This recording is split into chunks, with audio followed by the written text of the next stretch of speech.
The longest breakup I ever went through was with the version of me I abandoned. Let that sink in. This is Fumbled, a space for real stories told from personal experience. Nothing shared here is advice, just truth. Some conversations may be sensitive. Viewer discretion is advised. In episode 1, I told y'all about the fumble. But what I didn't tell you was all the details that caused me to lose hope in myself, to lose faith in myself. I didn't fall. I laid down. And that was really how we got here. Let's go.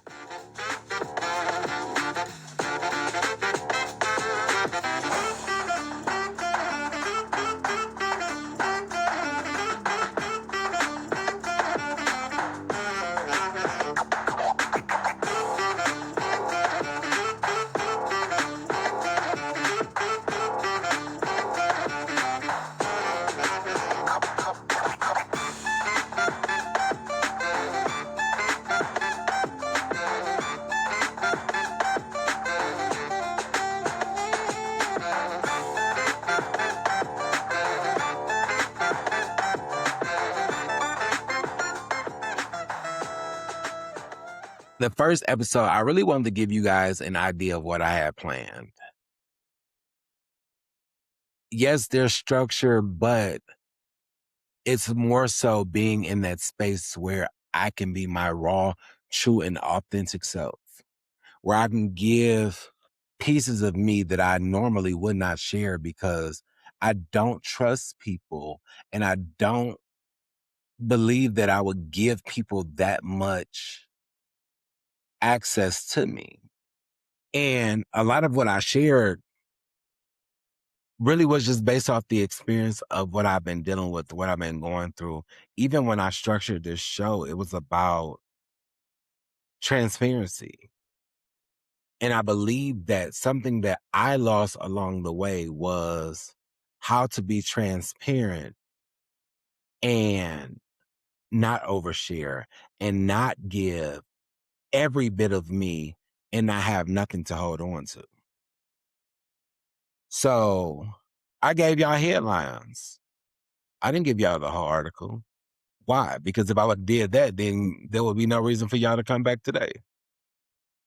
And for other shows. And for other shows. I shared an overview because the overview gives you an outlook of what you're about to experience.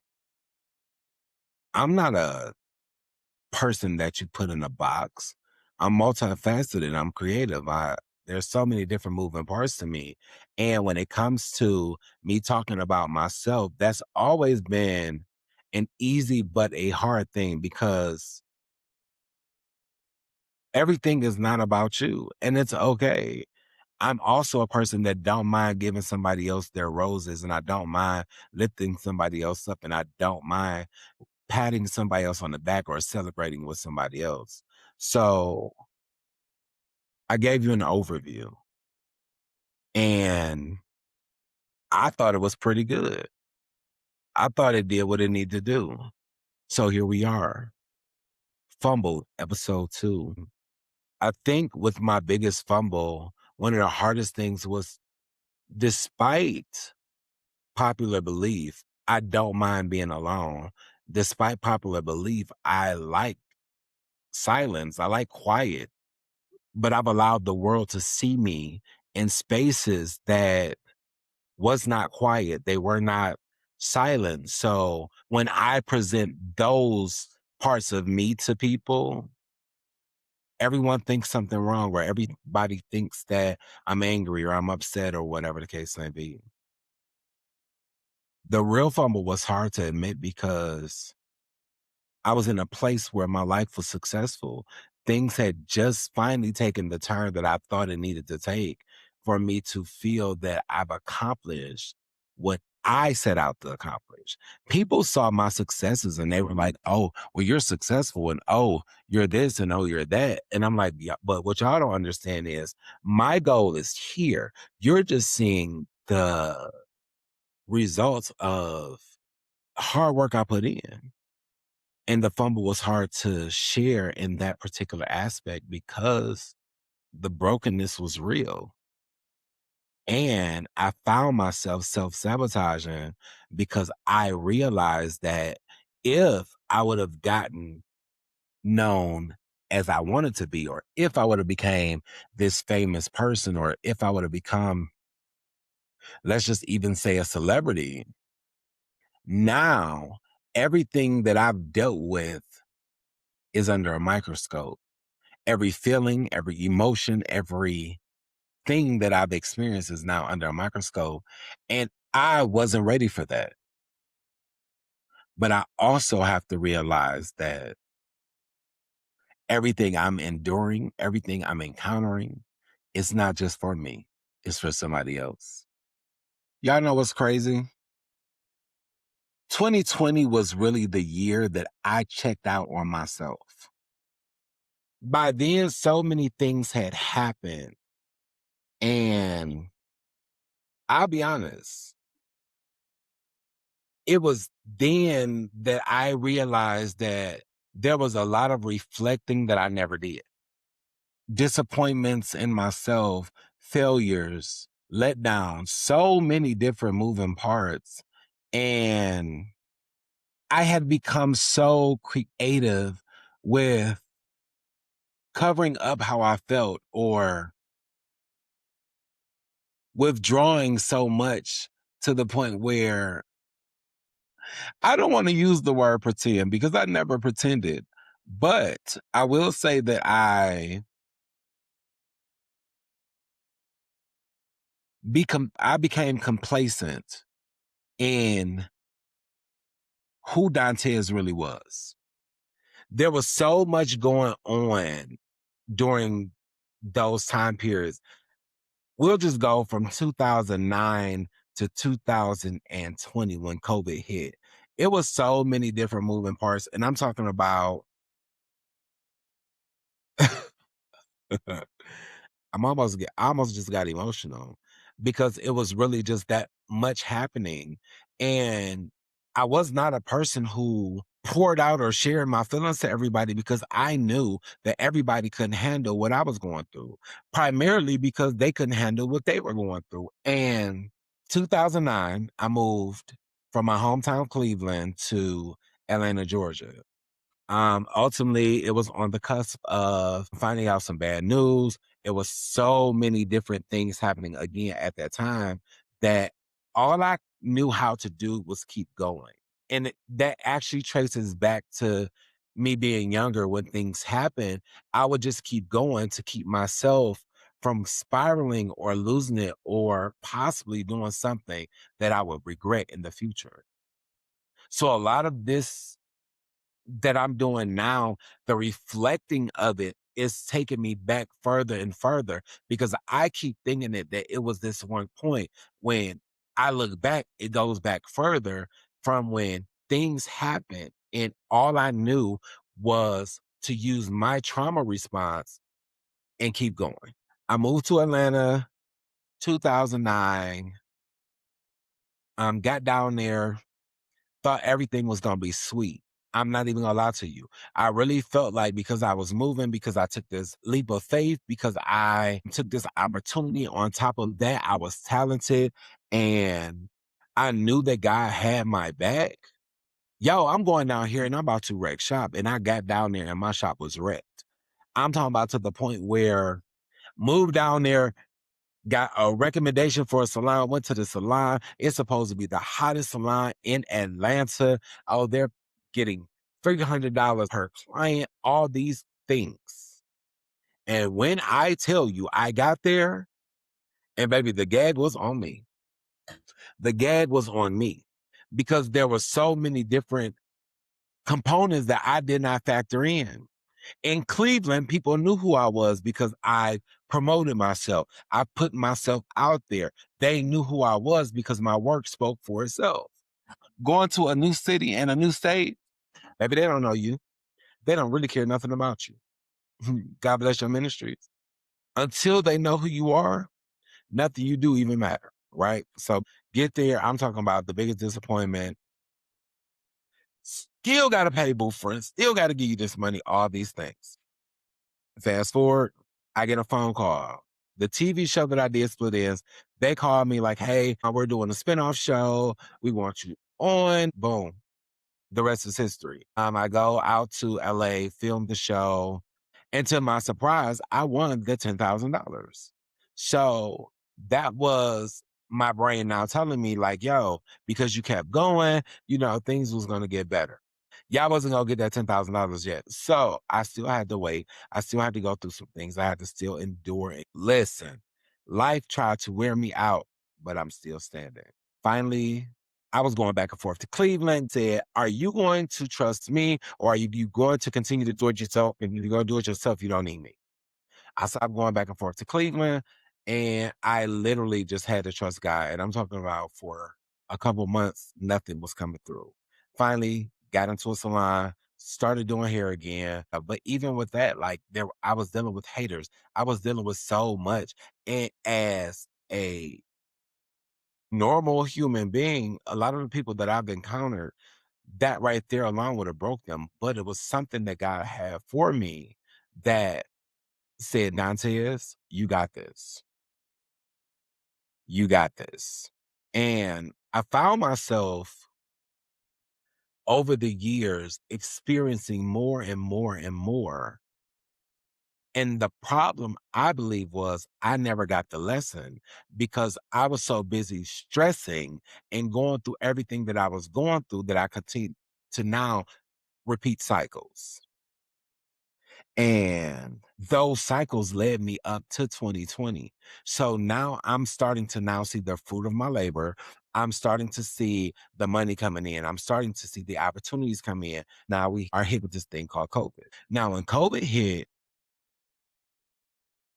it kind of almost broke me because, like I said, I had no more excuses. I had no I had nothing to try to turn into wine or whatever. That water was just flowing and it came with emotions. It came with hurt. It came with heartbreak. It came with loneliness. It came with feelings that I never experienced because I kept going.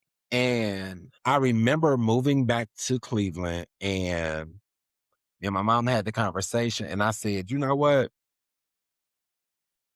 I'm gonna stay here with you for a while, whatever. Then we worked out our little agreement that, we were gonna be roommates. What I thought I was going to experience was not the experience. So now it turned into turmoil, after stress, after all these different things.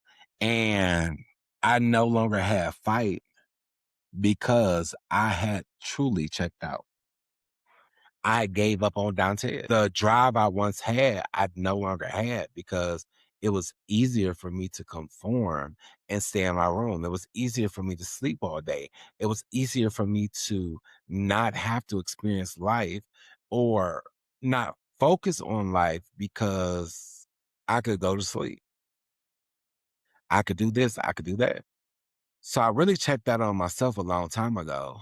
I just didn't acknowledge it until 2020. Let's not talk about the cost of the fumble.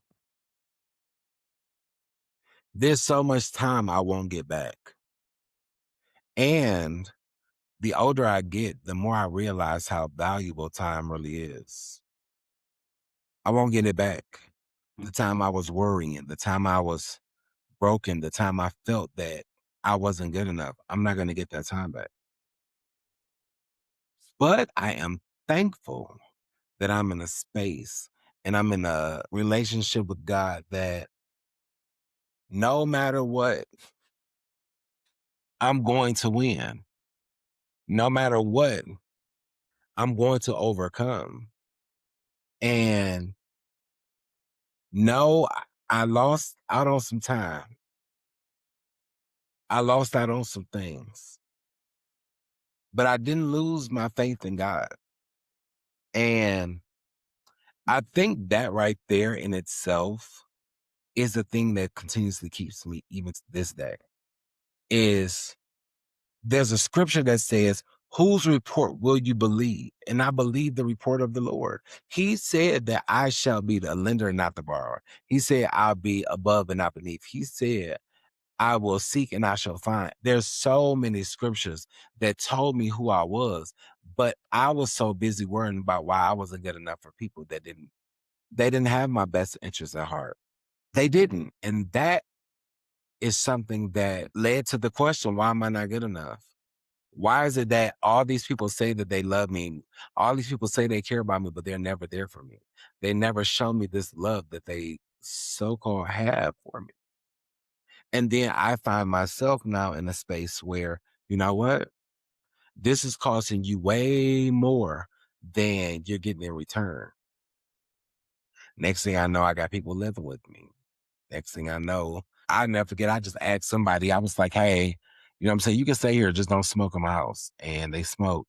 And instead of telling me that they had burnt a hole in my mattress, like I found it after they were gone. No, I actually found it while they were there. I think they had left or something. And I went in to check on my things because I paid for it. And I found a burn hole in my mattress. Took me all the way up and through there. You get what I'm saying? And I think that the more you try to give yourself grace, it doesn't work if you don't know what grace is. Uh-oh. It really just does not work if you don't know what grace is. And I never gave myself grace. Never. And I'm talking about for years. I was just going through life and I would never give myself any type of grace. I was always so hard on myself. And I always just like, who people say I was tough on them. Y'all should see how tough I was on myself. I found myself in this place where brokenness, it just became me. I started to live in this thing called brokenness because it was easy to do.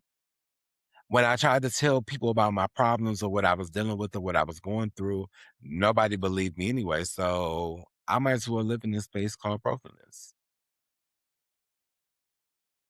Was it easy? Oh no. Was it hard? Absolutely. You know why? Because I've never been there before. And the thing that I'm learning about Dante is love. New things scare me for real. See, the old me, no matter how scared I was, I kept going because that was just my mentality. That's what I knew how to do. New me is like, oh no, keep it. You don't have to introduce me to it. I ain't trying to figure it out. I don't want to be their friend. Nothing. That's literally me. And being in that space at that time was detrimental because I really did not know how to get out of it.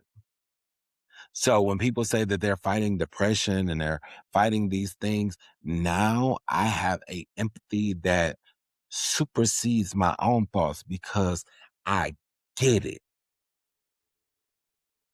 I get it. I was going through it. You hear me? And then let's not talk about all the other things that just see, I can even now focus on all the stuff that happened and it'll send me into a place. But that time I will never get back. And that's the part that somewhat hurts. I mean, I stayed in places that I knew that I outgrew. I just wouldn't move. I dealt with confidence erosion. I didn't believe in myself. I didn't believe in nobody. I didn't believe in nothing. I still believe that God would and could do it, but I stopped believing because what I saw in front of me was way bigger than what was behind me. And I think the biggest factor in that particular moment of what these fumbles and what this particular fumble cost me was having to relearn how to trust myself. Listen, I'm still not there. Once upon a time, I would trust myself to walk out on water, even if I knew that I was going to sink. I believed in myself so much that I believed that the scripture says I can do all things through Christ who strengthens me. Maybe I had no strength. Probably because I wasn't calling on Christ also, but God. And then on top of everything that was going on, this fumble cost me self-respect. It cost me self-confidence. It cost me all the self things because I then began teaching people how to treat me. I began teaching people that you don't have to call me. You don't have to check on me. You don't have to this. You don't have to that because I'm going to be okay no matter what. And the reality was, I needed people to call me. I needed somebody to check on me. I needed somebody to pull me out the bed. I needed somebody to make me say, hey, this is not you. But yeah, yeah. So depression became my fumble. Anxiety became my fumble. Hurt became my fumble. Disappointment became my fumble. But fumbles turn around. If you listen to anything that I've said, I've not blamed anybody else for anything that I've done, encountered, or experienced because it was me. It was me. I never put a stop sign. I never put a traffic sign. I literally just kept going because it was convenient. Came out here to Colorado. Yeah, I know how terrified I was to come to a place where I have nobody at all. I'm talking about nobody. And let's not talk about where I work and how that situation, that was the biggest fumble of it all. But I moved scared and I didn't give up and I didn't stop and I didn't go looking for a life raft. I just went out there and I jumped in the sea and I said, you know what, God, you got me. I'm going to do it. I'm going to do it. And the gag is he's a keeper. The gag is he has kept me through it all. Through it all. I didn't need a new life. I needed to stop leaving my own. I needed to stop hoping for what I saw instead of what God told me he was going to bless me with. So I didn't need a new life. I needed to stop leaving my own.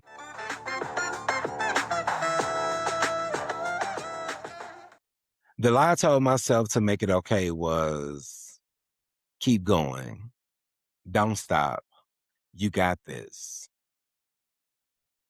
While that was encouraging, it left no room for reflection. It left no room for growth. It left no room for hope. It left no room for anything other than burnout. And the problem with burnout is we don't face it. And then when it hits us like a ton of bricks. So I had to stop telling myself, keep going without creating boundaries in the process.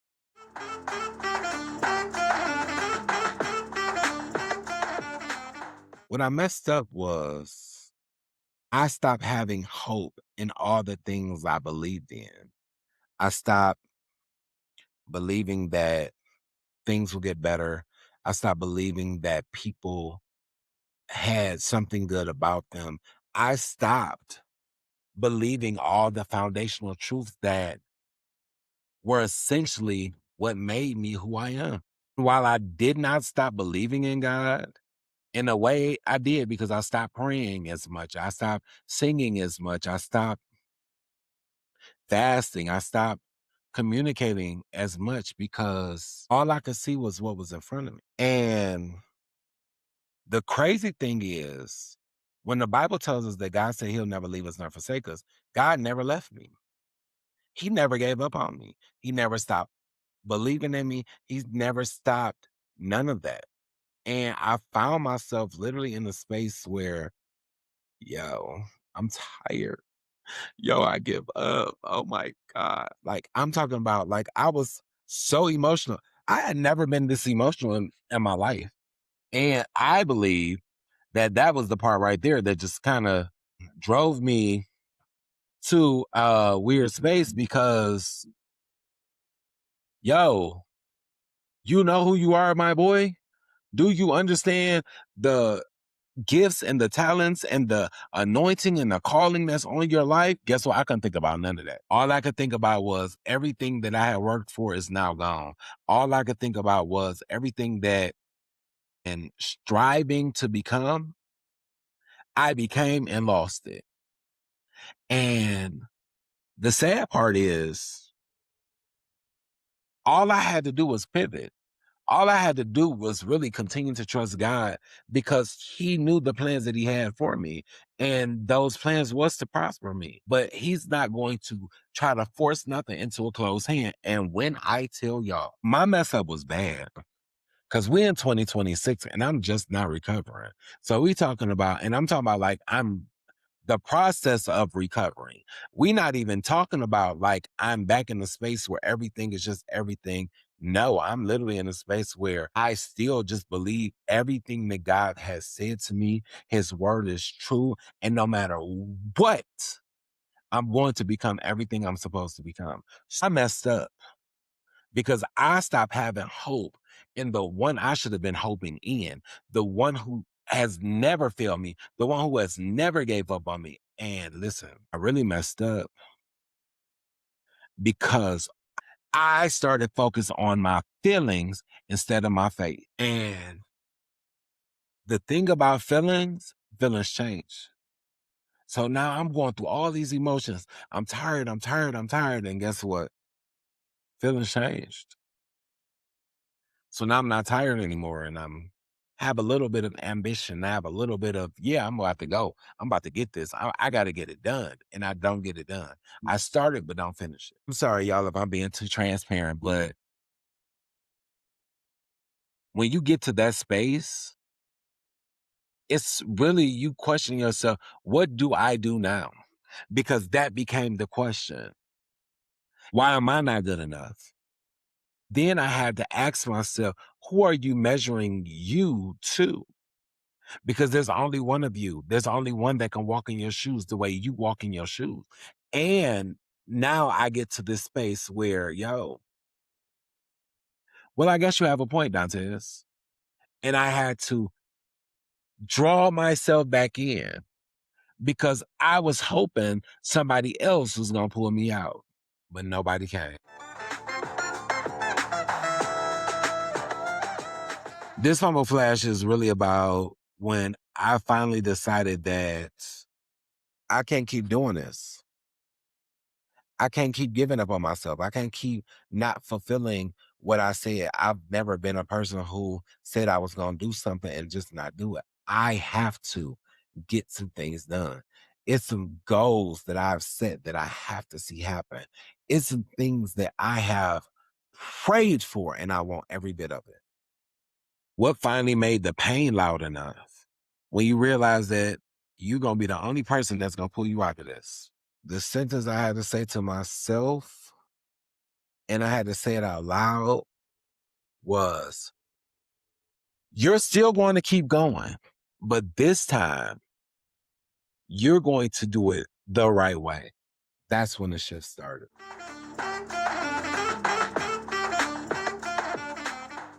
The fumble fix. This is not about toxic positivity. It's a realignment. It's really about realigning yourself with who you've always been. But now you have to come to grips and an understanding of who that person really is. So coming back to yourself without shame.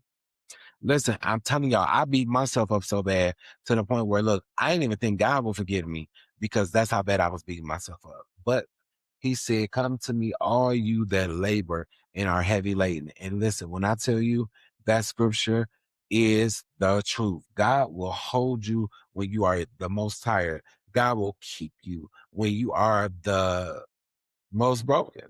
Coming back to yourself means a lot because sometimes you just have to ask yourself those hard questions and keep it pushing.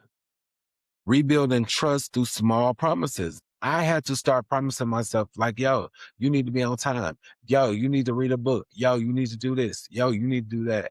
Holding yourself accountable. Listen, those are steps to get you back to being a version of yourself that will probably mean more to you in your life. We have to choose to be consistent and we have to choose to motivate ourselves. Like I said earlier, nobody was coming. So Dantes had to figure out, how are you going to do this? How are you going to keep going? How are you going to win knowing that it's just you? Because I have all that extra to do the stuff that I used to do because guess what? Life had hit me.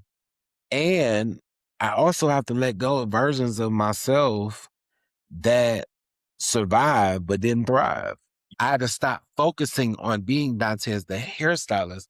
I needed to focus on being Dantes because there were things that Dantes was being neglected of because Dantes, the hairstylist, only wanted to do one thing, and that was win. So we found ourselves in that place where the loss, and I'm speaking we, because the different versions of myself. We found out that it was all necessary. It all had to happen. So I had to sit back. And when I came up with the idea for Fumbled, it was interesting because it was like, yo, now all of a sudden everybody wanted to talk to me. Now everybody wanted this. Now everybody wanted that. And guess what? I still had to name the fumbles. I still had to accept my part. I had to hope for growth and hope for change and hope for these things. So as you see, hope be not made ashamed. And I'm still here. And I'm still standing and I'm still winning. I'm still winning. And like I said earlier, I didn't need a new life. I just needed to stop leaving my own. I needed to stop leaving my mind. I need to stop leaving. I had to, right? We got this. No matter how it feel, we got this. And I promise y'all, I'm gonna stand with y'all as long as I am standing. We gonna win. We are going to win. Yo, if you have a fumble you want to share, send it to podcastfumbled@gmail.com. You never know. Your story might change somebody else's life. If today's conversation resonated with you, sit with it. Growth doesn't always come with applause. Sometimes it only comes with clarity. And if this episode touched something in you, that's not by accident. Your fumble doesn't disqualify you, it introduces you, it prepares you. And if you're ready to come back to yourself, stay with me. Thank you for spending this time with me. Until next time, it's your boy Dante's Love. I'm out.